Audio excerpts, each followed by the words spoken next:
Laikam jau jāsaka, vairāk es no klientiem iespaidojos, jo es atceros, atnāca man tāds viens vīrs gados, kā viņam bija vārds, tūlīt es atceros, Edgars Sandbergs, jā.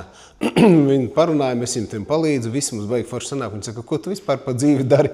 Es saku, nu neko, tur darbs mājas un tā, kā pagaiet to uz medībām, nē, nu un tā. Tad viņš man tā sagrozīja bišķiņ, un es domāju, viss tagad janvārī būs tukšāks periods, tad vēl bija mednieku skola Aivaram Dunduram, dupleks, un tad aizgāju un noliku. Nu, un tad es tev teikšu, nu dzīve pārvērtās pavisam kaut ko citu. Es tā kā saka, esmu diezgan optimistisks, man tā liekas, ka tas Latvijas mednieku kolektīvi, visi kopumā mēs esam diezgan augstā līmenī. Nu, tāpat kaut kad mēs aizbraucam uz viesmedībām, mums ir Somijā vēl meitas uzņēmums, ja? Un paskatoties, ko dara arī viesmednieks satiek ik pa laikam, te arī kāda ārzemnieki iebrauc. Ja?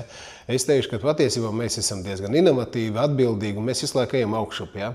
Atbildīgāk medījam tur, teiksim, visus briežu buļļu, aļņu buļļus, ja? Tāpatām sekojam savām platībām, kas mums ir un cik mums daudz ir, un ja ir kādas problēmas, tad mēs tās ceļam gaisā. Tā kā, nu, man tā šķiet, ka patīk čīksēt un sūdzēties, bet man tā šķiet, ka ir diezgan labi. Bet, nu, protams, katrā reģionā ir sava specifika, vai ne? Tur Kurzemes galā brieži visādi nost, ja? Latgalē pa viņiem sapņo, beigās, ka Latgalē viņas ierodās daudz, tad atkal liekas, ka kaut kas nav riktīgi. Ja? Aļņi jāskaita un jārūpējās un jātaupa un jāskatās, cik daudz ir, un cūkām visu laiku ir ko darīt. Ja? Un pats galvenais, nu, teiksim, tas mainīgums. Nu, man, teiksim, par šiem 11 gadiem, nu, tur 2 reizes ir cūku mērs bijis, ja? Visu laiku mainījusies likumdošana un kaut kādi termiņi, tā kā viss procesā.